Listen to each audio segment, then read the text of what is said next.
Hello and welcome back to 365 Days with mxmtoon. I'm Maia, a singer, songwriter, video maker, Oakland native, and a cave diving enthusiast.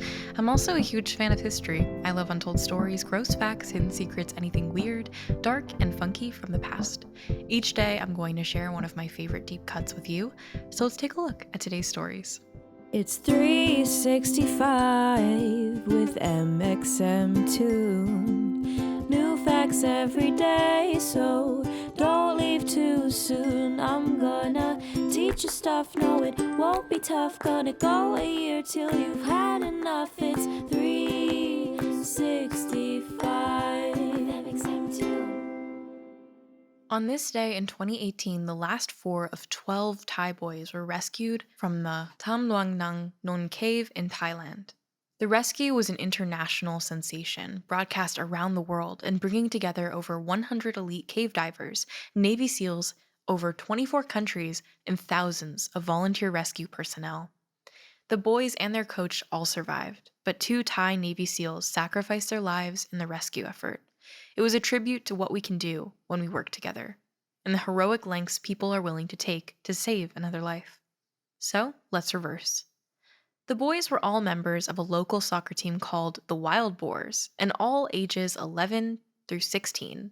It was June 23rd, 2018, and one of the boys' moms had baked a SpongeBob SquarePants birthday cake for him, but he never came home. It turns out after soccer practice that day, some of the team went with their assistant coach to the nearby Tham Luang cave to explore, just like they had done countless times before. But this time, monsoon rain set in and sealed off their only way out. They had to climb further and further into the cave to escape the rising water. All they had with them was flashlights, trapped for 18 days.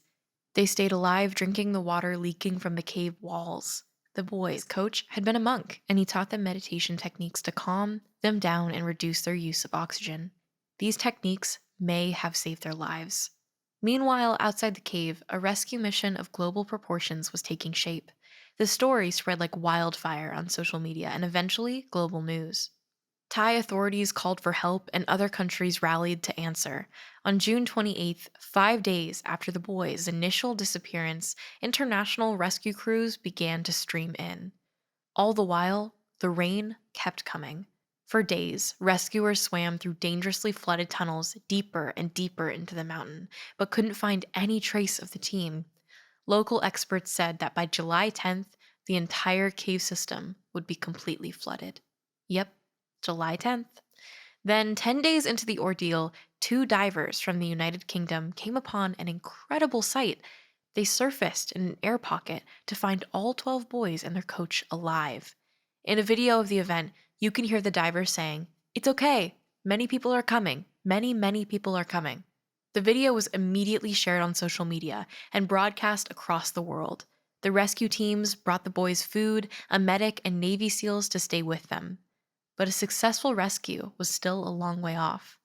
It took hours each time for these elite divers to reach the boys, and now they had to figure out how to safely evacuate 13 people with no diving experience, and some who couldn't swim, through the 2.5-mile maze of underwater tunnels and caverns. Back outside, an entire village had sprung up around the entrance of the cave. People volunteered to clean portable toilets, local laundromats washed muddy clothes every night, food vendors kept everyone fed, and volunteers from around the world brought supplies and expertise. The rescuers delivered handwritten letters between the boys and their families. One boy wrote jokingly to his teacher, "Don't give us too much homework." On July 7th, 2 full weeks after the boys went missing, the rain slowed and Thai authorities decided it was now or never. The final massive rescue sprung into motion, with almost 100 divers leading the charge. The plan was for each boy to be attached to a diver who would navigate with air tanks through the incredibly narrow, freezing, pitch-black waters. At some parts, the submerged tunnels were so narrow they had to take the oxygen tanks and push them ahead while they pulled the boys carefully behind. A few hours of this went on until the caves opened up slightly. Then they strapped the boys onto stretchers attached to ropes and pulleys and built human chains to pass the boys towards the entrance. It took nearly 3 days to get all the boys out. Finally, on July 10th, the day that locals said the caves would be totally flooded, the last 4 boys and their coach emerged into the fresh mountain air and were immediately taken to a hospital to join the rest of their team. Floodwaters rushed in shortly after, but all the boys survived, thanks to the heroism of their coach and the cooperation of the world. One final fun fact about this story. The cave's name means Great Cave of the Sleeping Lady, referencing the mountain above that looks like the form of a sleeping woman. It reminds me of Moana and the mother island that nurtures the life around her. At Tham Luang, the boys' families prayed for deliverance and protection from the spirit of the cave, a spirit which is also supposedly a woman. Now, let's talk about music. On this day in 2008, Shazam for iPhone debuted in the launch of Apple's App Store.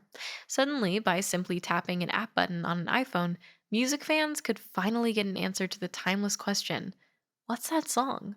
Shazam's free smartphone app is the first music recognition service of its kind, using a phone's microphone to listen to any song being played publicly, like in a restaurant, at a friend's house, or on a TV, and identify it. And it actually works. Today, Shazam's data has helped shape the music industry, sometimes even predicting a future hit based on how many Shazams a track gets. One of my favorite tweets about Shazam was from a user, Dylan Adler6, who tweeted, I have never opened Shazam not in a rush panic. You gotta catch that song.